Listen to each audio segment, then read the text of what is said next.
All right, let's dive right into this explainer and unpack the absolute tear that Phibro Animal Health Corporation has been on lately.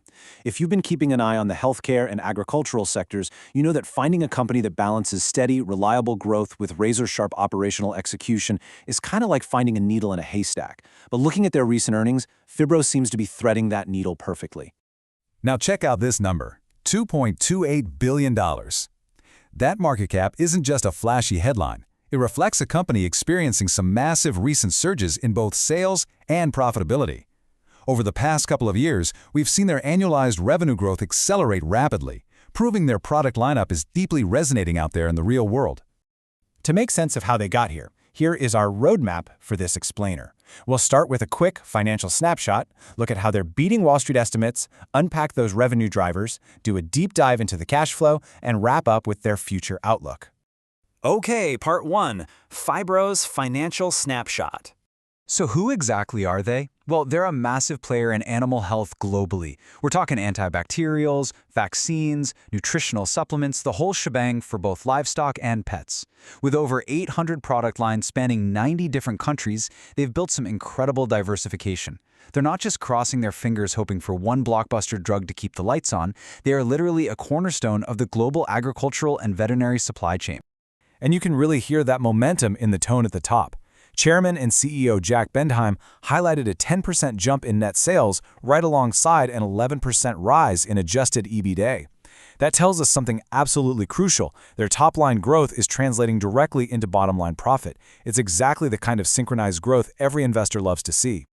Moving right along to Section 2, Beating Wall Street Estimates. Look at this Q2 performance. It's a massive expectation versus reality moment. Earnings per share delivered a 26.1% positive surprise, coming in at 87 cents versus the expected 69. On the revenue side, they pulled in nearly $374 million, easily clearing the $355 million estimate. And the market absolutely noticed. The stock jumped almost 22% in a single day after those numbers dropped. But wait, it builds. Fast forward to Q3, and they deliver yet another solid beat.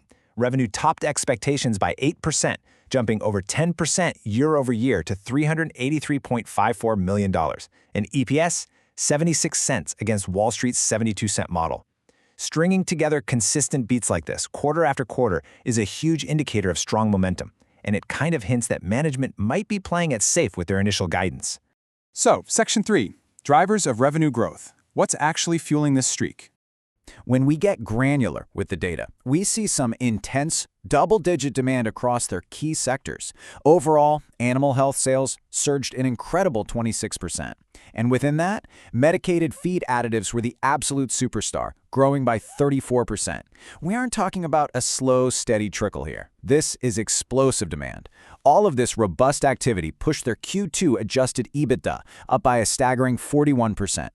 Now, why does this matter? Well, growing sales are fantastic, but pairing them with a rising operating margin, hitting 11.7%, up from 9.6% last year, proves they're managing costs exceptionally well as they scale. They're gaining real operating leverage.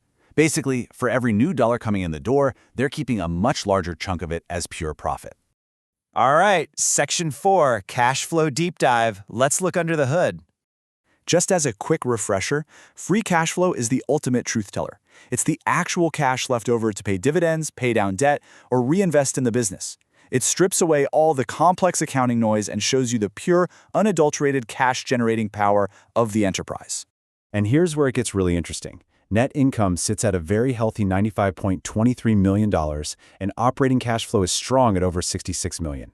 But look at those capital expenditures, over $53 million.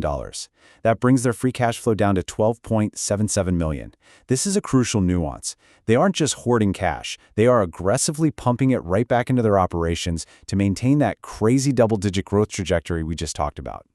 And you can see that reinvestment paying off. Over a 5-year period, they've hit a 21.2% compound annual growth rate on earnings per share, which easily outpaces their solid 13.4% revenue growth. That confirms a highly efficient business model. They aren't just artificially inflating sales by spending recklessly, they're genuinely increasing the underlying profitability per share over time.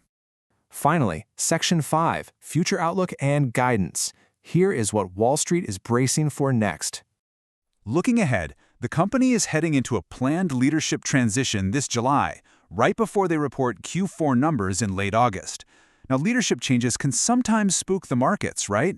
But given Phibro's current momentum and solid alignment, this is largely being viewed as a strategic move to reinforce their operational excellence and keep the 5-year momentum rolling. And speaking of momentum, check out this massive number. That is their full-year revenue guidance, $1.48 to $1.5 billion, which they actually bumped up slightly thanks to their recent operational wins. They're also projecting full-year adjusted EPS around $3.04. This shows immense confidence from the management team that the surging demand we saw in Q2 and Q3 isn't just a flash in the pan, but a highly sustainable trend. So where does that leave the stock? With shares trading at a pretty accessible 14.18 trailing PE ratio and next year's earnings expected to grow over 8%, the market is watching their next move closely. Compared to the broader healthcare sector, a PE in the 14 range suggests a valuation that's still well-grounded in reality, especially for a company proving it can consistently expand margins and crush consensus estimates. So, what's the bottom line for this explainer? The financial health check is undeniably strong right now. The numbers clearly show a highly efficient, rapidly growing player in the animal health space. But as they scale past that $1.5 billion mark and navigate a new CEO transition, the big question remains, can they keep executing this winning playbook? It's a fascinating case study in operational leverage, and definitely a storyline you're going to want to keep on your radar.